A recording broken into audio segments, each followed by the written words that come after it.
Hello everyone, good morning. কেমন আছো তোমরা সবাই? আশা করছি সবাই খুব ভালো আছে আর আমরাও ভালো আছি। আমার নতুন আর একটা ব্লগে তোমাদের সবাইকে অনেক অনেক স্বাগত জানিয়ে আজকের ব্লগটা এখান থেকে শুরু করলাম। আর আজকে দেখো, আজকে হচ্ছে জামাই ষষ্ঠী আর কি, কিন্তু আমি হচ্ছে বাপের বাড়িতে যাইনি। মানে কোনো দিনই ষষ্ঠীতে তেমন একটা বাপের বাড়িতে যাই না, কারণ আমাদের মধ্যে যে ষষ্ঠী নেই, মানে ষষ্ঠী নেই বলবো না, আছে, কিন্তু হচ্ছে আমরা যাই না। কারণ আমাদের বাড়িতে ষষ্ঠী বলে কিছু নেই, মানে হয় না। কারণ আমরা হচ্ছে 4 বোন, তো আমার মা বাবা হচ্ছে মেয়ে পছন্দ করে না। তো যেহেতু আমরা 4 বোন, তো সেই জন্য সেইভাবে কোনো দিনও ওই বাড়িতে সেইটা হয়নি, পাইওনি, যে ওরা পছন্দ করে না আর। কিন্তু কি বলো তো, যখন প্রথম বিয়ে হয়েছে তখন 2-একবার গেছি, একদম যে যাইনি সেটা বলবো না, গেছি। কিন্তু গিয়ে তো দেখেছি যে ওরা এমনিতেই তো আগের থেকেই জানতাম, মানে বিয়ের আগের থেকে, যে আমার বাপের বাড়ির লোকেরা হচ্ছে মেয়ে পছন্দ করে না। কিন্তু ওই যে আমরা হচ্ছে 4 বোন, তো সেইভাবে কোনো দিনও ওই বাড়িতে সেই সম্মান আমরা পাইনি আর যাইওনি। তোমরা হয়তো ভাবতে পারো যে দেখো ইউটিউবে এসে, এই জায়গায় এসে এমন একটা কথা না বললেই হতো না। কিন্তু তোমরা যারা আমার ডেইলি ব্লগ দেখো, আজ কেন কোনো দিনই হয়তো দেখবে না যে আমি বাপের বাড়িতে যাই কি কিছু। তো ওরা এমনিতে মেয়ে বলে ওদের খুব একটা মানে মেয়ে ওরা পছন্দই করে না কোনোভাবেই। ওদের জাস্ট ছেলে থাকবে, ছেলেকে কিছু করতে হবে, ছেলেকে কিছু করে দিতে হবে, এরকম একটা। তো সেইভাবে কোনোদিনও ওই বাড়িতে সেই সম্মান ভালোবাসা পাইনি। কিন্তু কি বলো তো, যখন বাবা বেঁচে ছিল তো তখনও বাড়িতে মাঝে মধ্যে যাওয়া হতো, কিন্তু এখন আর একদমই হয় না। এই যে বাবা মারা গেছে 2.5 বছর হলো, তো 2.5 বছরের মধ্যে বলতে পারো একদিনও আমি বাপের বাড়িতে যাইনি। আর এখন আর ভালোও লাগে না, জানো তো। মানে যেখানে সম্মান নেই, ভালোবাসা নেই, আমরা যদি জানতে পারি মেয়ে হয়ে যে আমার মা বাবা হয়তো মেয়ে পছন্দ করে না, যে মেয়ে বাড়িতে আসবে একটা উটকো ঝামেলা, একটা খরচ খরচা, কিংবা ওদের আনতে হবে, কিছু খাওয়াতে হবে, আমাদের ছেলে মেয়েরা রয়েছে। তো সেই জায়গা থেকে না এখন পুরোপুরি একদম বাদ দিয়ে দিয়েছি যে বাপের বাড়িতে আর কোনো দিনও মানে যাব না, এরকমটা আর কি। এবার জানি না ঠাকুর কি করবে ভবিষ্যতে, কিন্তু আমার ইচ্ছা নেই। তো যাই হোক, আর কি বলো তো, এই যে এই বাড়িতে বিয়ে হয়ে এসে স্বামীর সংসারে জীবনে এত সুখ পেয়েছি, তোমাদের কি বলবো। তোমরা আমার ব্লগ দেখলে হয়তো জানবে, বুঝবে যে দিদিভাই বাড়িতে কি করে কি না করে, তো কীরকমটা জীবনযাপন করে আর কি। সত্যি জীবনে কোনোদিনও ভাবতেই পারিনি যে এরকমটা জীবন একদিন আমি পাবো। যে পরিস্থিতির মধ্যে থেকে আমরা উঠে এসেছি, মানে বাপের বাড়িতে একদমই কোনোদিনও সম্মান ভালোবাসা পাইনি, যে মেয়ে বলে আর কি, যে একটা অবহেলা করা হতো, যে মেয়ে দিয়ে কী হবে, এরকমটা আর কি।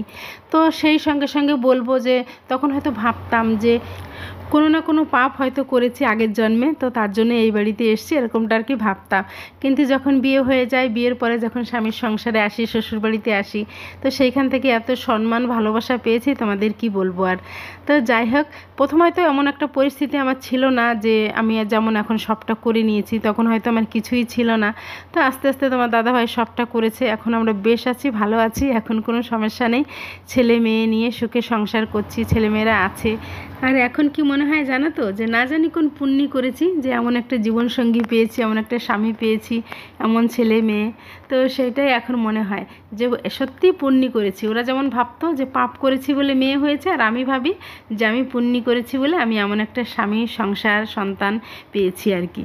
তো যাই হোক, আজকে যে ব্লগটা পোস্ট হবে, শুধু আমার ভিউজাররা দেখবে না, যারা আমার পরিবারের লোকজন রয়েছে, যারা আমার আত্মীয় স্বজন রয়েছে, তো তারা তো সবাই দেখবে, তাই না?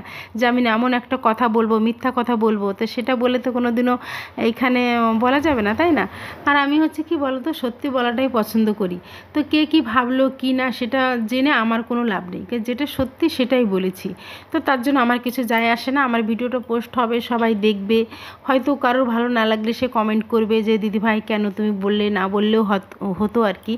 তো যাই হোক, আমি যেটা আমার মনে এসছে, যেটা আমি ফিল করি, যেটা হচ্ছে আমার সঙ্গে, তো সেটাই আমি তোমাদের সঙ্গে শেয়ার করেছি। তার জন্য কে কী ভাবলো না ভাবলো, কে কী কমেন্ট করলো, তাতে আমার কিচ্ছু যায় আসে না। তো সত্যিকে কখনো মিথ্যা দিয়ে ঢাকা যায় না। একদিন না একদিন তোমাদের সামনেই আসবে, কিন্তু তোমরাই হয়তো বলবে কি দিদিভাই কি কোনো দিনই বাপের বাড়ি যায় না, কি বাপের বাড়ির লোকজন দেখাও কি কিছু, এরকমটা।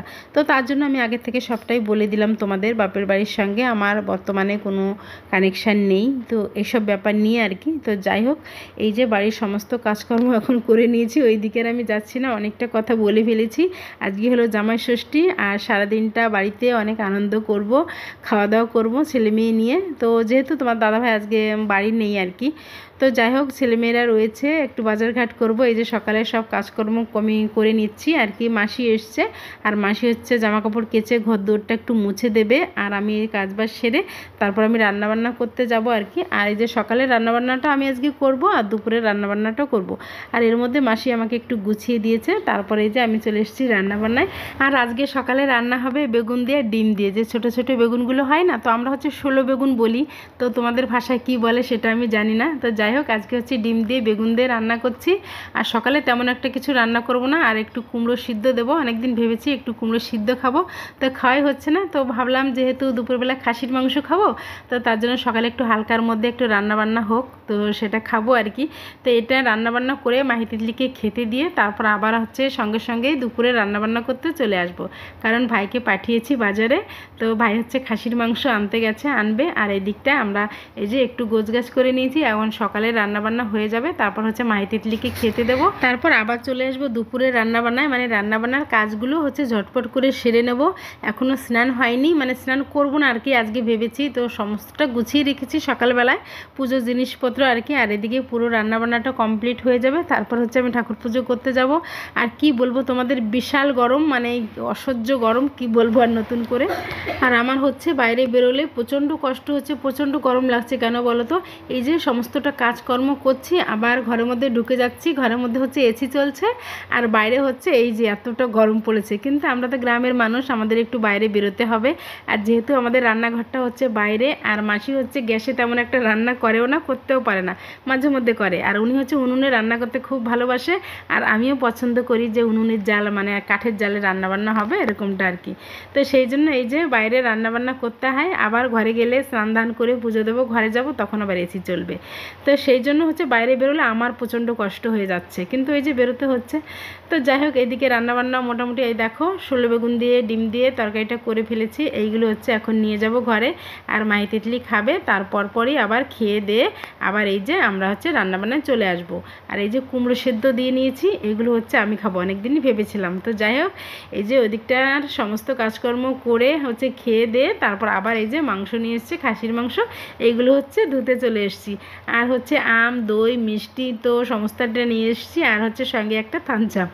তো আজকে দুপুরের খাওয়াটা সত্যি জমে যাবে। আর মাহি বলছিল কি জানো, কবজি ডুবিয়ে খাবো। তো যাই হোক, মাসি এইদিকে হচ্ছে মশলাপাতি সব আমাকে গুছিয়ে দিচ্ছে, এই যে গুছানো হয়েও গেছে। আর মাংসটা আমার হচ্ছে ধোয়া হয়ে গেছে, তো তোমাদের একটু দেখিয়ে দিলাম।